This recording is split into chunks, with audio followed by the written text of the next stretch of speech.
نحمده ونستعينه ونستغفره ونعوذ بالله من شرور أنفسنا ومن سيئات أعمالنا من يهده الله فلا مضل له ومن يضلل فلا هادي له وأشهد أن لا إله إلا الله وحده لا شريك له وأشهد أن محمدا عبده ورسوله أما بعد يا أيها الذين آمنوا اتقوا الله حق تقاته ولا تموتن إلا وأنتم مسلمون يا أيها الناس اعبدوا ربكم الذي خلقكم من نفس واحدة وخلق منها زوجها وبث منهما رجالا كثيرا ونساء واتقوا الله الذي تساءلون به والأرحام إن الله كان عليكم رقيبا يا أيها الذين آمنوا اتقوا الله وقولوا قولا سديدا يصلح لكم أعمالكم ويغفر لكم ذنوبكم ومن يطع الله ورسوله فقد فاز فوزا عظيما أما بعد فإن خير الحديث كتاب الله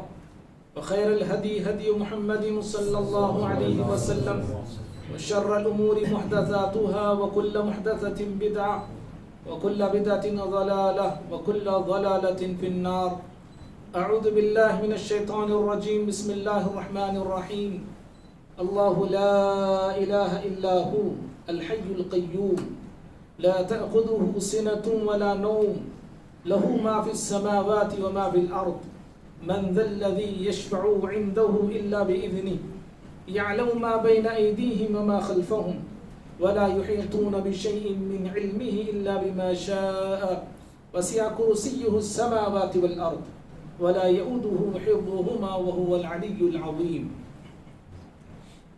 ہر قسم کی حمد و ثنا، بڑائی، بزرگی، برتری اللہ رب العالمین کے لیے ہے جو ہم تمام کا خالق اور رازق ہے اور پوری کائنات کا تنہا مالک ہے. درود و سلام ہو تمام نبیوں پر، بالخصوص میرے اور آپ کے نبی احمد مجتبی محمد مصطفیٰ صلی اللہ علیہ وسلم کی ذات گرامی پر. اللہم صلی وسلم وبارک علی نبینا محمد صلی اللہ علیہ وسلم. بھائیو تھوڑا سامنے آئیے کیونکہ ہماری مسجد چھوٹی سی ہے. اگر 30 لوگ بھی بیٹھتے ہیں تو مسجد فل ہو جاتی ہے. اسی لیے پیچھے آنے والے لوگوں کے لیے آپ پہلے آنے والے لوگوں کو جگہ بنانا ہے. تھوڑا آگے آئیے، انشاءاللہ رحمت میں بھی آپ اللہ تعالیٰ کے آگے رہیں گے. آواز نہیں آ رہی؟ آواز. بھائیو ابھی میں نے آپ کے سامنے جو آیت پڑھی قرآن مجید کی، بڑی مشہور آیت ہے. آیت تو آپ جانتے ہی ہیں، یہ آیت الکرسی. آیت الکرسی کی قرآن اور حدیث میں بڑی فضیلتیں آئی ہیں.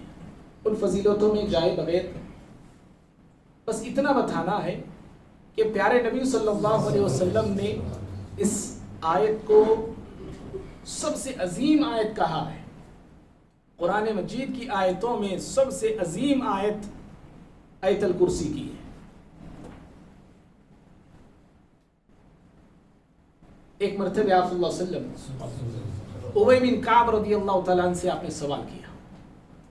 آپ نے پوچھا اتدری ایو آیت من کتاب اللہ معک اعظم.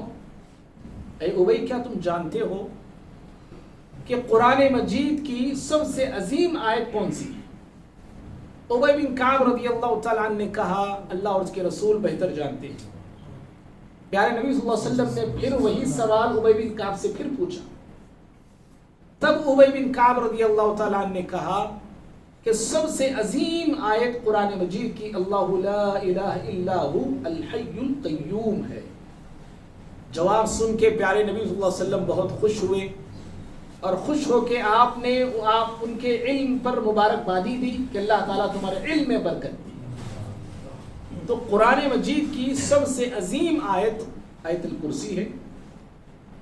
اس آیت میں اللہ تعالیٰ نے اپنے معبود برحق ہونے کا دعویٰ کیا ہے، تنہا معبود ہونے کا اعلان کیا ہے، اور اس کے لیے اللہ تعالیٰ نے 11 دلائل دیے.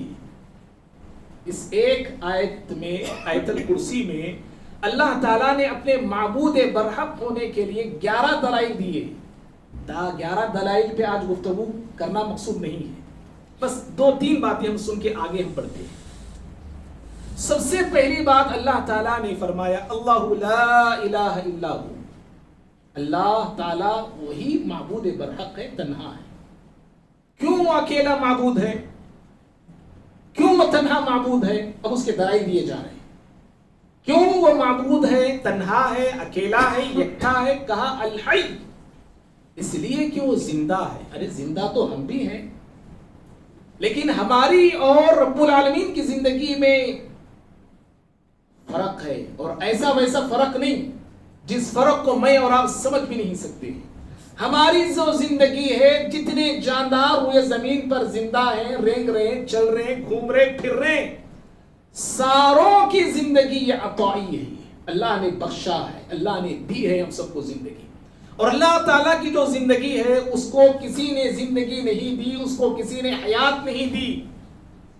ہماری اور اس کی زندگی میں ایک بہت بڑا فرق ہے۔ اور دوسری دلیل دی ہے القیوم، اللہ تعالیٰ پوری کائنات کو اور پوری مخلوقات کو تھامے ہوئے، سنبھالے ہوئے۔ میں اور آپ ایک گھر کو سنبھال نہیں پاتے، میں اور آپ کبھی کبھار اپنے آپ کو بھی سنبھال نہیں پاتے۔ اللہ تعالیٰ پوری کائنات اور پوری مخلوقات کو تھاما بھی ہے، سنبھالا بھی ہے۔ حتیٰ کہ بھائی جو آسمان ہے، نیلا نیلا نیلا آسمان جو ہم اپنے سروں پہ دیکھتے ہیں، جس زمین پہ ہم چلتے ہیں، گھومتے ہیں، رہتے ہیں، جیتے ہیں، ان آسمانوں اور زمینوں کو بھی اللہ ہلنے سے، گرنے سے اللہ تھام کے رکھا ہے۔ سورہ فاطر میں اللہ نے فرمایا ان اللہ یمسک السماوات والارض ان تزولا، بے شک اللہ تعالیٰ ہی ہے آسمان اور زمین کو ہلنے سے تھام کے رکھا ہے۔ اگر وہ نہ تھامے، آسمان کبھی کا ہمارے سروں کو کچل کے رکھ دے، گر کے۔ اگر اللہ تعالیٰ زمین کو نہ سنبھالے، زمین کبھی کے شک ہو جائے، پھٹ جائے، اور زمین کا نظام درہم برہم ہو کے رہ جائے۔ اور بھائیوں حق تو یہ ہے، آسمان اور زمین تو یہ تو بہت بڑی مخلوقات ہیں۔ ہواؤں میں ہم جو پرندے اڑتے ہوئے دیکھتے ہیں، فضاؤں میں جو پرندے گھومتے ہیں، ان پرندوں کو جو فضا میں ایک مرتبے پر لہرا کے، پر مار کے بہت دور تک وہ سفر کرتے ہیں، ان ہواؤں میں اڑنے والے پرندوں کو تھامنے والی ذات بھی صرف اللہ کی ہے۔ سورۃ الملک میں اللہ نے فرمایا ما یمسکہن الا الرحمن، رحمان ہے وہ جو ہواؤں میں اڑنے والے پرندوں کو تھامے ہوئے۔ القیوم، الحی القیوم۔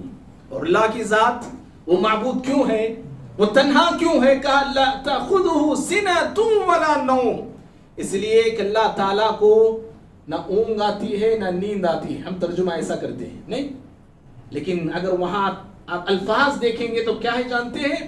اللہ تعالیٰ کو نہ اونگ پکڑتی ہے نہ نیند پکڑتی ہے، آنے کی تو دور کی بات، اونگ اللہ تعالیٰ پہ طاری ہونے کی تو دور کی بات، اونگ کی کیا مجال، نیند کی کیا مجال جو اللہ رب العالمین کے قریب آ کے اس کو اللہ تعالیٰ کو پکڑنے کی کوشش کرے۔ لا تأخذہ سنۃ ولا نوم۔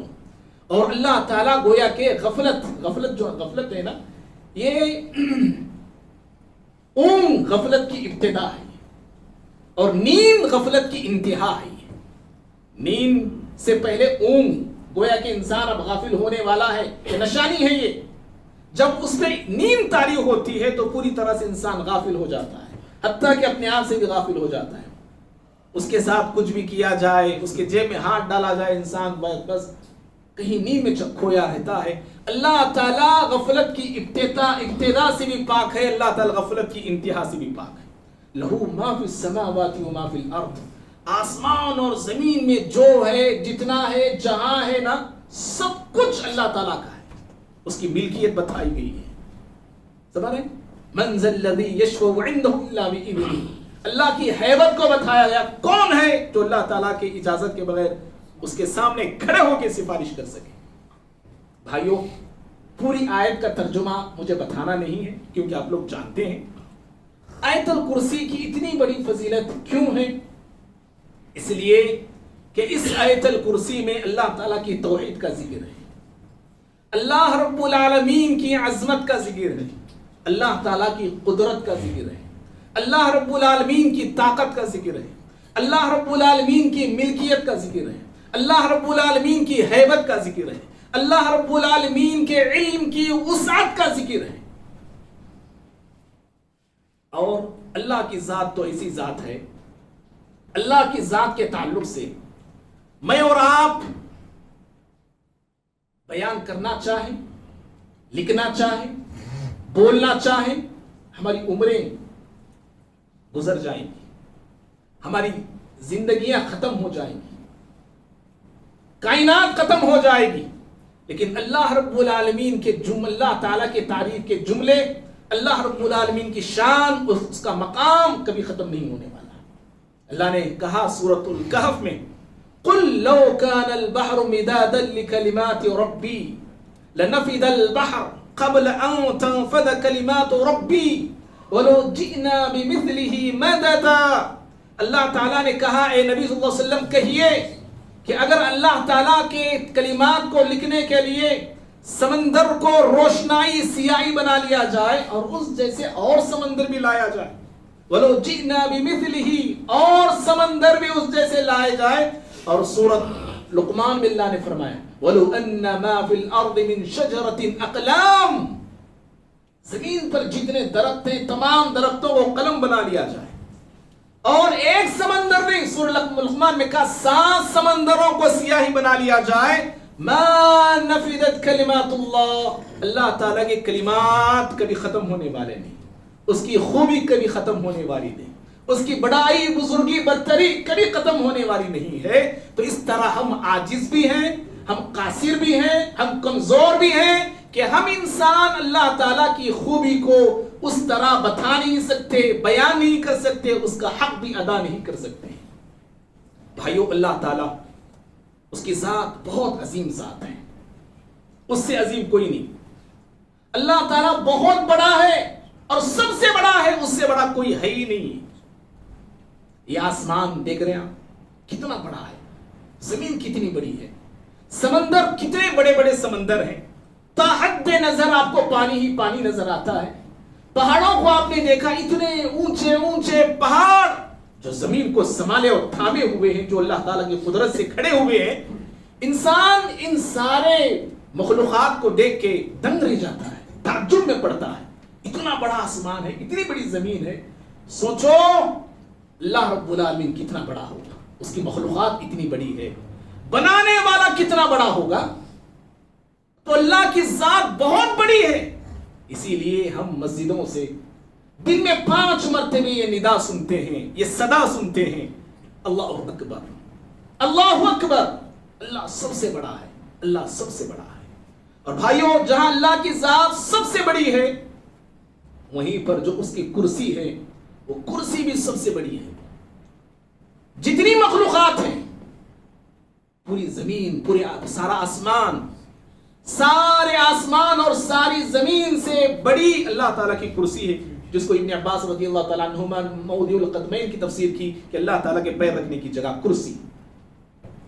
اور پوری کائنات کرسی کے مقابلے میں کیسے جانتے ہیں؟ اہل علم کہتے ہیں کہ جیسے چٹیل میدان ہے، چٹیل میدان کھلا میدان ہے، کھلے میدان میں ایک انگوٹھی رکھی گئی ہے.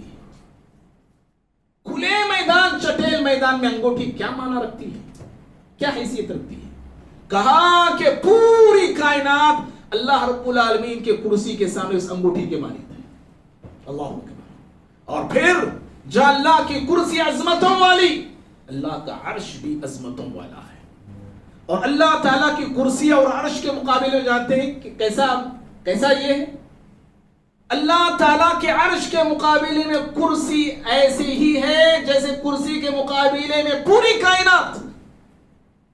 جیسا بھی میں نے مثال دی کہ ایک چٹیل میدان میں ایک انگوٹھی ہے، ایسے ہی جیسے میدان کے مقابلے میں انگوٹھی کی کوئی حیثیت نہیں ہے، کوئی وزن نہیں، ایسے ہی عرش کے مقابلے میں کرسی بھی انگوٹھی کے مانند ہے. اللہ اکبر. اللہ کی ذات عظمتوں والی، اللہ کی کرسی عظمتوں والی، اللہ رب العالمین کا عرش بھی عظمتوں والا ہے. اسی لیے پیارے نبی صلی اللہ علیہ وسلم ہر نماز کے ہر رکوع میں، ہر نماز کے ہر سجود میں اللہ تعالیٰ کی عظمت کا اظہار کرتے تھے، اللہ تعالیٰ کی برتری کا اور بڑائی کا اقرار آپ کرتے تھے. آپ کہتے تھے ہر نماز کے ہر رکوع میں سبحان ربی العظیم، سبحان ربی العظیم، اور ہر نماز کے ہر سجود میں آپ کہتے تھے سبحان ربی الاعلیٰ، سبحان ربی الاعلیٰ۔ اور بھائیو، اگرچہ کہ بات میری موضوع سے تھوڑی ہٹ کے ہے، لیکن موضوع سے کہیں نہ کہیں اس کا تعلق بھی ہے، وہ یہ ہے کہ عظمت یہ صرف اللہ کی شان ہے، یاد رکھنا۔ کبر اور غرور یہ صرف اللہ کے لیے زیب دیتا ہے۔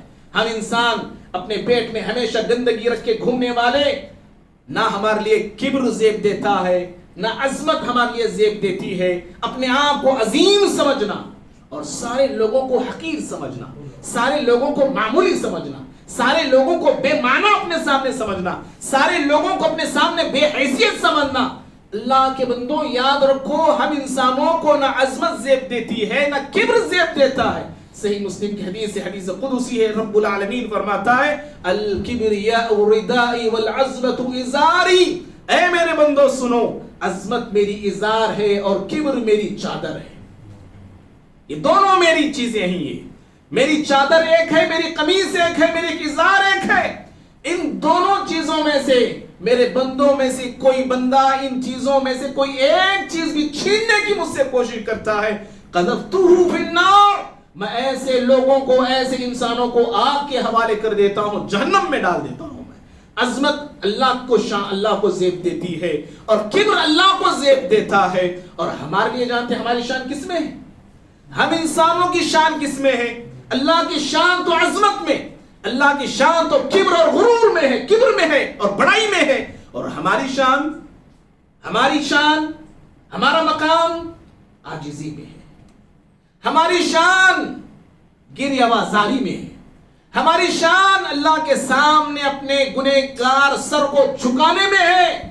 جتنا ہم اللہ کے سامنے جھکیں گے اور اپنے آپ کو جھکائیں گے، ہماری شان اسی قدر بلند کی جاتی ہے، ہمارے مقام کو اسی قدر اللہ رب العالمین بڑھاتا ہے۔ صحیح مسلم کی حدیث ہے، پیارے نبی صلی اللہ علیہ وسلم فرماتے من تواضع للہ الا رفعہ اللہ، جو شخص عاجزی کے ساتھ، انکساری کے ساتھ اپنے آپ کو اللہ کے آگے جھکاتا ہے، اللہ رب العالمین اس کی عزت کو بڑھاتا ہے، اس کے مقام کو بڑھاتا ہے، اس کی عظمت کو بڑھاتا ہے۔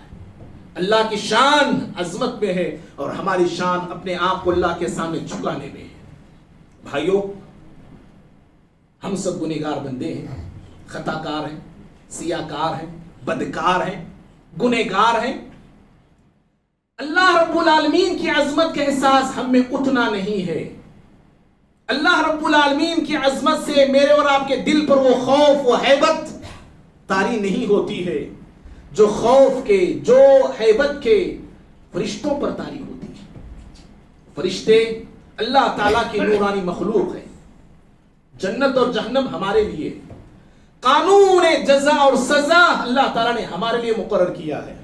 فرشتوں کے لیے نہ قانون جزا ہے، نہ سزا ہے، نہ جنت ہے، نہ جہنم ہے۔ جنت اور جہنم تو ہمارے لیے، لیکن ہمارے دلوں میں اللہ کی عظمت کا احساس نہیں، اللہ رب العالمین کی قدرت کا ہمیں احساس نہیں، اللہ رب العالمین کی ہیبت ہمارے جسموں پہ، ہمارے دلوں پہ طاری نہیں ہوتی ہے۔ لیکن وہ فرشتے جن کے لیے نہ جنت ہے نہ جہنم ہے، ان کا دیکھو، ان کے تعلق سے آتا ہے کہ اللہ کی عظمت کا ایسا احساس وہ کرتے ہیں اور اللہ کی ہیبت ان پہ ایسے طاری ہوتی ہے۔ بخاری کی روایت ہے، اللہ رب العالمین جب آسمان والوں کو کوئی حکم دیتا ہے، آسمان والوں کو اللہ جب کوئی حکم دیتا ہے، آسمان والوں پر اللہ کوئی فیصلہ اتارتا ہے، اللہ تعالیٰ کوئی وحی نازل کرتا ہے، تو سارے فرشتوں پر ایک طرح کی لرزاہٹ اور گھبراہٹ طاری ہو جاتی ہے۔ سارے فرشتوں پر، سارے فرشتے گھبرا جاتے ہیں، اور پیارے نبی صلی اللہ علیہ وسلم فرماتے اتنے گھبراتے اللہ کے وہ اللہ کی نورانی مخلوق فرشتے کہ سارے کے سارے جھک جاتے ہیں عاجزی کے ساتھ، جھک جاتے ہیں اللہ کے سامنے عاجزی کے ساتھ، اور اپنے پروں کو پھڑپھڑانے لگتے ہیں، اپنے پروں کو مارنے لگتے ہیں۔ اور جب گھبراہٹ ان سے ختم ہوتی ہے، دور ہوتی ہے، تو فرشتے آپس میں ایک دوسرے سے سوال کرتے ہیں، قالوا ماذا قال ربكم، سورہ سبا میں اللہ نے اس کا ذکر کیا ہے، 30 پر 4ویں سورت میں۔ فرشتے ایک دوسرے سے پوچھتے ہیں کہ تمہارے رب نے کیا حکم دیا، کیا فیصلہ فرمایا ہے؟ قالوا الحق، سارے فرشتے آپس میں ایک دوسرے سے کہتے ہیں کہ اللہ تعالیٰ نے حق فرمایا ہے، سچ فرمایا ہے۔ وَهُوَ الْعَلِيُّ الْكَبِيرُ، وہ سب سے بلند ہے اور سب سے بڑا ہے۔ اللہ کی حیبت ایسی ہے، جانتے ہیں بھائی؟ اللہ رب العالمین کی حیبت ایسی طاری ہوتی ہے فرشتوں پہ، اور اللہ کی قدرت کیسی ہے جانتے ہیں؟ قرآن اللہ کی قدرت کو چا بجا بیان کرتا ہے، بے شمار مقامات پہ اللہ کی قدرت کو قرآن واضح کرتا ہے اور بیان کرتے جاتا ہے۔ آپ پڑھتے جائیں گے اللہ رب العالمین کی قدرت کے کرشمے قرآن میں آپ کو ایک سے ایک نظر آئیں گے۔ لیکن میں ایک واقعی کی طرف اشارہ کرنا چاہتا ہوں جو بخاری کی روایت ہے۔ پیارے نبی صلی اللہ علیہ وسلم فرماتے ہیں پہلے زمانے میں ایک انسان تھا، گنہگار تھا، بڑا ہی سیاکار تھا، کبھی اس نے نیک عمل نہیں کیا تھا۔ موت کا وقت آیا، اپنے بیٹوں کو جمع کیا اور بیٹوں سے کہا کہ دیکھو میرے دنیا سے چلے جانے کے بعد، میرے مر جانے کے بعد لکڑیوں کو اکٹھا کرنا، میری لاش کو رکھ کے آگ لگانا، جلا دینا مجھ کو، اور جلنے کے بعد جو ہڈیاں بچتی ہیں ان ہڈیوں کو پیس دینا، پیس کے جب ہواؤں طوفان آئے، ہوائیں چلنے لگے، ان ہواؤں میں اس میری ہڈی پیسی ہوئی ہڈیوں کو ہواؤں میں اڑا دینا۔ کیوں؟ اس نے کہا اس لیے کہ میں نے زندگی میں کوئی نیک عمل نہیں کیا، مجھے ڈر ہے کہ کہیں رب العالمین مجھے پکڑ نہ لے، اور پکڑے گا تو مجھے ایسی سزا دے گا، ایسا عذاب دے گا کہ شاید کہ دنیا میں کسی کو ایسا عذاب نہ دیا ہو۔ جب باپ مر گیا، بیٹوں نے باپ کی وصیت کے مطابق وہی کچھ کیا جو کچھ کے باپ نے کہا تھا، ویسا ہی کیا جیسے باپ نے کہا تھا۔ اللہ اکبر، اللہ اکبر۔ بچوں نے اس کی ہڈی کی جو چیزیں بچی تھی، جو راکھ وغیرہ بچی تھی، ہڈیوں کو پیسنے کے بعد جو بکڑی وغیرہ ہم جو بولتے ہیں، اس کو ہوا میں اڑا دیا، ادھر اڑا دیا، ادھر اڑا دیا۔ اڑانے کے بعد اللہ کی قدرت اب دیکھیے، فَأَمَرَهُ اللَّهُ الْأَرْضِ، پیارے نبی صلی اللہ علیہ وسلم فرماتے ہیں اللہ تعالیٰ نے زمین کو حکم دیا، اللہ اکبر، اللہ تعالیٰ نے زمین کو حکم دیا، اجمعی ما فیک من، کہا پروردگار نے زمین سے کہ تیرے اندر جو کچھ اس کے ذرات بچے ہیں سارے ذرات کو میرے سامنے اکٹھا کر، جمع کر۔ اللہ اکبر، زمین کو حکم، قدرت دیکھو رب العالمین کی، فَإِذَا هُوَ قَائِمٌ، پیارے نبی صلی اللہ علیہ وسلم فرماتے ہیں جیسے ہی زمین نے اللہ کے حکم کو مانا، جمع کیا، اللہ تعالیٰ نے اس کو آن کی آن میں انسان بنا کے کھڑا کر دیا۔ اللہ اکبر، فَإِذَا هُوَ قَائِمٌ، کھڑا ہو گیا اللہ کے سامنے، اور اللہ نے اس سے سوال پوچھا کیوں ایسا تو نے کیا، اپنے بچوں کو، اپنے آپ کو جلانے کا حکم کیوں دیا؟ کہا مخافتک، کہا پروردگارہ تیرے ڈر سے میں نے ایسے کیا ہے۔ ہاں پہلی شریعت میں ایسا ہوا، اللہ تعالیٰ نے اس کے ساتھ معافی کا معاملہ کر دیا، لیکن ہماری شریعت میں اللہ کے ڈر سے بھی اپنے آپ کو جلا کے ہلاک کرنے کا نہیں ہے، یہ بات یاد رکھیے۔ اللہ کی یہ قدرت ہے یہ بھائی، اور اللہ کی مشیت جاننا چاہتے ہیں؟ اللہ کی مرضی، اللہ کیسی مشیت والا ہے؟ اس کی مشیت پورے جہاں پہ چلتی ہے، اس کی مشیت میں کوئی دخل نہیں کر سکتا، اور اس کی مشیت ہو تو زمین پہ سب کچھ ہوتا ہے، آسمان میں سب کچھ ہوتا ہے۔ اگر اس کی مشیت نہ ہو ایک پتا بھی ہل نہیں سکتا، ایک قطرہ بھی ٹپک نہیں سکتا ہے۔ اگر اس کی مشیت جاننا چاہتے ہیں نا، سورہ آل عمران کی بڑی مشہور سورت ہے، آیت نمبر 26 27، قل اللہم مالک الملک تؤتی الملک من تشاء وتنزع الملک ممن تشاء وتعز من تشاء وتذل من تشاء بیدک الخیر انک علی کل شیء قدیر۔ اے ہمارے نبی محمد صلی اللہ علیہ وسلم کہیے اے اللہ تو مالکوں کا مالک ہے، جس کو چاہتا ہے تو ملک دیتا ہے، بادشاہت دیتا ہے، جس سے چاہے چھین لیتا۔ اللہ نے ہم سے چھین لیا ہے، اللہ تعالیٰ نے ہم سے چھین لیا، کئی سو سال ہم نے یہاں پہ حکومت کی، جس سے چاہے اللہ چھین لیتا ہے، جس کو چاہے دیتا ہے، عزت جس کو چاہے دیتا ہے، ذلت جس کو چاہے دیتا ہے۔ اللہ کے بندو، عزت تو عزت، ذلت تو ذلت، ہدایت بھی اللہ تعالیٰ جس کو چاہتا ہے دیتا ہے، اور ساری دنیا مل کے اگر کسی کو ہدایت دینا چاہے تو ان کی کیا مجال کہ وہ اس کو ہدایت دے سکے جس کو اللہ تعالیٰ ہدایت دینا نہ چاہے۔ پیارے نبی صلی اللہ علیہ وسلم نے چچا کے لیے لاکھ کوششیں کیے کہ میرے چچا ابو طالب مسلمان ہو جائے، ہدایت یافتہ ہو جائے، جنت کے راستے پہ چلنے والے بن جائے۔ آسمان سے وحی نازل ہو گئی سورہ قصص کی، انک لا تہدی من احببت ولکن اللہ یہدی من یشاء، کہا کہ ہمارے محبوب نبی آپ جس کو چاہے ہدایت نہیں دے سکتے ہیں، ہم ہیں وہ جس کو چائے ہدایت دیتے ہیں. بلال کو ہم نے ہدایت دے دی جو کہ غلام تھا. عمار کو ہم نے ہدایت دے دی جو کہ غریب اور فقیر تھا. ہم نے کتنے کیسے کیسے لوگوں کو ہدایت دے دی. لیکن ہدایت سے اگر ہم کسی کو محروم رکھنا چاہیں, نبی کی اولاد کو بھی محروم رکھ سکتے ہیں, نبی کی بیوی کو محروم رکھ سکتے ہیں, نبی کے چچا کو محروم رکھ سکتے ہیں. اللہ رب العالمین کی مشیت تو ایسی ہے, اور اللہ کی مشیت ہی سے ہم یہاں سب کچھ ہو رہا ہے. میرا آنا, میرا کہنا, آپ کا آنا, آپ کا سننا, یہ اللہ کی مشیت کے تحت ہے. ہم جو چاہتے ہیں اس زمین پر ویسا نہیں ہوتا ہے. جو کچھ ہوتا ہے اور جیسے کچھ ہوتا ہے وہ اللہ کی مرضی سے ہوتا ہے. وَمَا تَشَاءُونَ إِلَّا أَن يَشَاءَ اللَّهُ رَبُّ الْعَالَمِينَ. معزز بھائیوں, اللہ کی مشیت کیسی ہے اور اللہ تعالیٰ کی رحمت کیسی ہے جانتے ہیں؟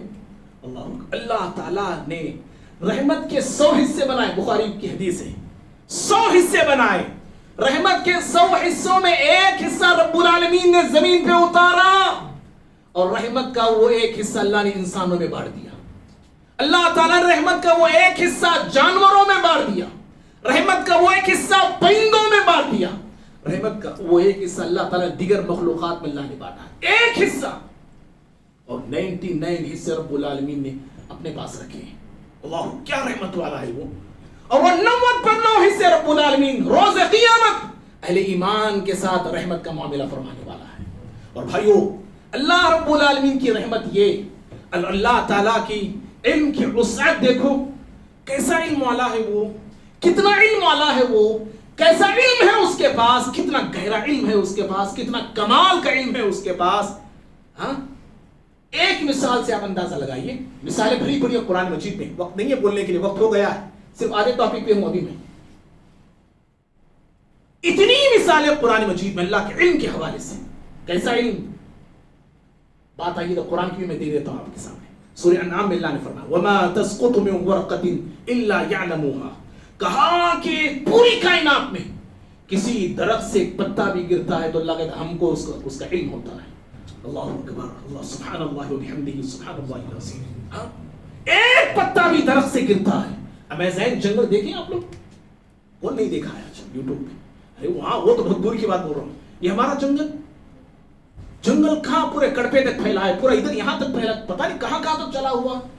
سوچو کتنے درخت ہیں, پانی کے اندر درخت ہے, جھاڑوں کے اندر ہے, زمین کے اندر ہے, کتنے درخت ہیں جس کی شمار نہیں ہے, جس کو ہم گن نہیں سکتے ہیں. درختوں پہ کتنے پتے, 24 گھنٹے آپ لے لو, ایک وقت, ایک مہینہ لے لو آپ, اور لے کے ایک جھاڑ سے پتوں کو گن کے بتائیے, آپ گن نہیں سکتے. ارے اپنے سر کے بالوں کو آپ گن نہیں سکتے, درخت کے پتوں, جھاڑ کے پتوں کو تو چھوڑیے, سر کے بالوں کو گن نہیں سکتے.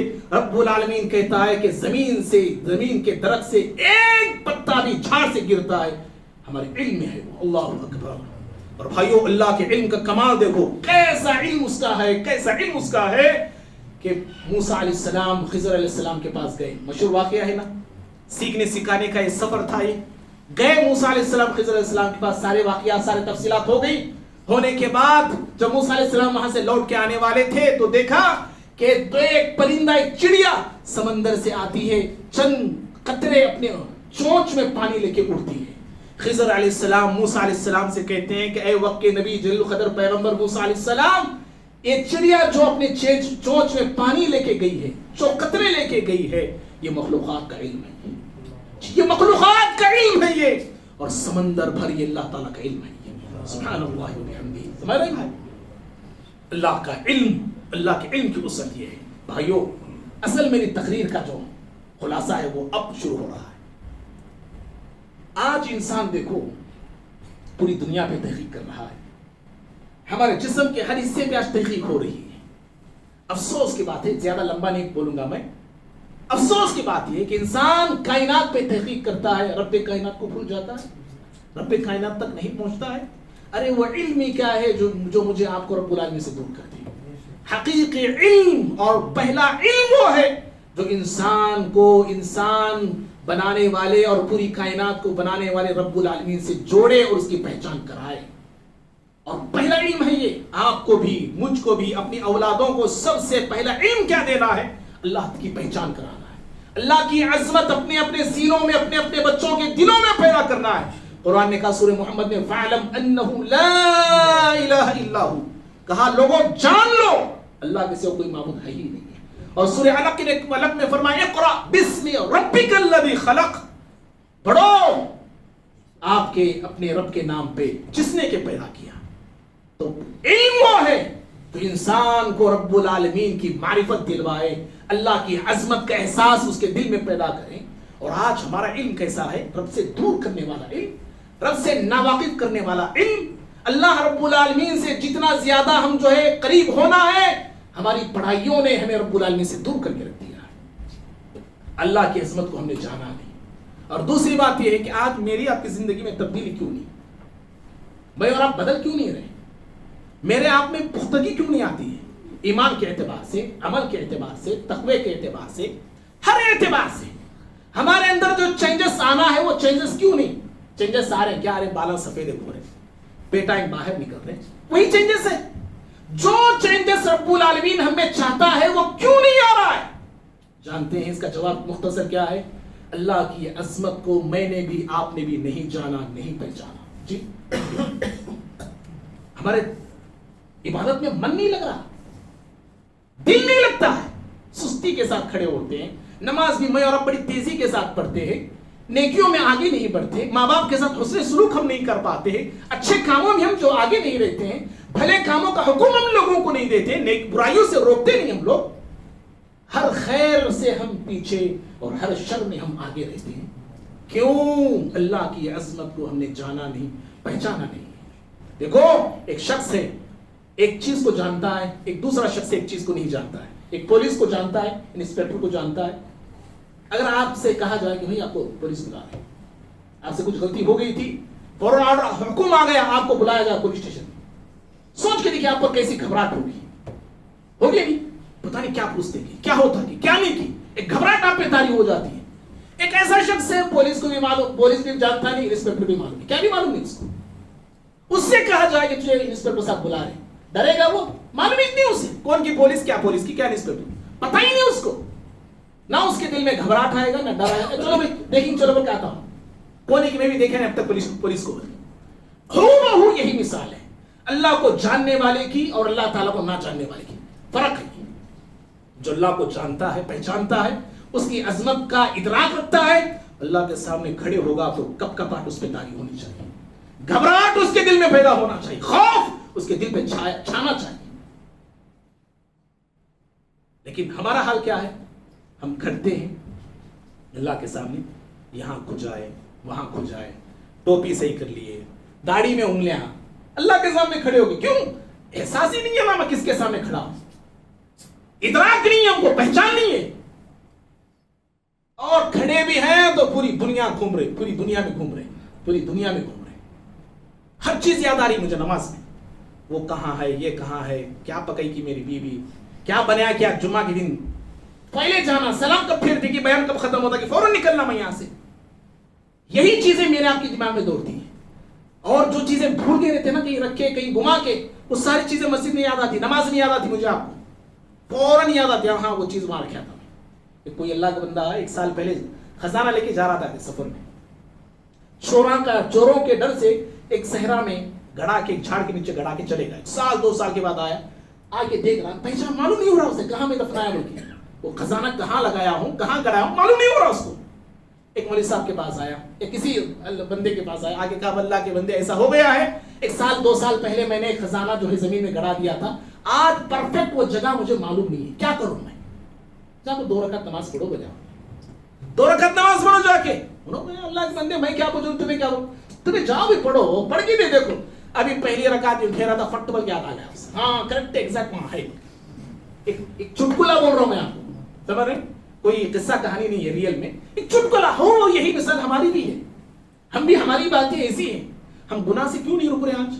ایک تو نیکی کا مسئلہ یہ ہے، گناہ پہ گناہ میں اور آپ کرتے جا رہے ہیں، روزانہ گناہ، زبان گناہ، آنکھ گناہ، کان گناہ، ہاتھ پیر دل گناہوں میں منڈلاتا ہے ہمارا، گناہوں سے رکتے نہیں ہم، بچتے نہیں ہم، کیوں؟ اللہ رب العالمین کی عظمت کا احساس نہیں ہے ہمارے بھائی۔ اور آخری بات اور اہم بات، اس ٹاپک کو بنانے کا مقصد ہی یہ تھا میرا، کون سا؟ اللہ رب العالمین کی نعمتیں کھا کر پی کر اللہ کی زمین پر رہ کر اس کے آسمان کے تلے زندگی جی کے سب کچھ ہم اللہ تعالیٰ کا دیا ہوا استعمال کر رہے ہیں، اللہ کا حق عبادت ہم ادا نہیں کر رہے ہیں، خالص اللہ کی عبادت ہم سے نہیں ہو رہی ہے، اللہ کی ذات میں شرک کر رہے ہیں، اللہ کی اختیارات میں شریک کرتے ہیں، اللہ کے صفات میں ہم دوسروں کو شریک کرتے ہیں، اللہ تعالیٰ کی عبادت میں ہم زندوں کو، مردوں کو، ولیوں کو، پیروں کو، مرشدوں کو، نہ جانے کن کن کو ہم شریک کر رہے ہیں۔ اللہ تعالیٰ کے جو اختیارات ہیں وہ ساری اختیارات ہم نے مخلوق کو دے رکھے ہیں۔ بھائیو، ماہ ربیع الاول کا مہینہ، ربیع الاول کے بعد ربیع الاخر ہے، ربیع الاخر میں ہم داخل ہو چکے ہیں۔ اس مہینے کو مسلمان 11ویں کے مہینے کے نام سے جانتے ہیں، اور شیخ عبد القادر جیلانی رحمہ اللہ کے نام پہ اس مہینے میں 11ویں ہوتی ہے، جانوروں کو ذبح کیا جاتا ہے اور ان کے نام پہ جو کھانا کھلایا پلایا جاتا ہے۔ اللہ تعالیٰ کے بندو، پہلے یہ تو چیز غلط ہے، قرآن حدیث سے اس کا کہیں بھی ثبوت نہیں ہے، اور دوسری چیز یہ ہے کہ ایسے ایسے اختیارات عبد القادر جیلانی رحمہ اللہ کو لوگوں نے دیے ہیں۔ اللہ اکبر، ایک عورت آئی عبد القادر جیلانی کے پاس، دیکھو کیسے کیسے واقعات ہیں، لوگوں نے کھڑے کہا کہ عبد القادر جیلانی ایک اولاد بھی نہیں، دعا کیجیے اللہ مجھے اولاد دے دے۔ دعا کی شیخ عبد القادر جیلانی ایک نیک بندے تھے، واقعی اللہ صفت اللہ کے ولی تھے، لیکن لوگوں نے جھوٹی کرامتیں ان کی طرف منسوخ کر دی۔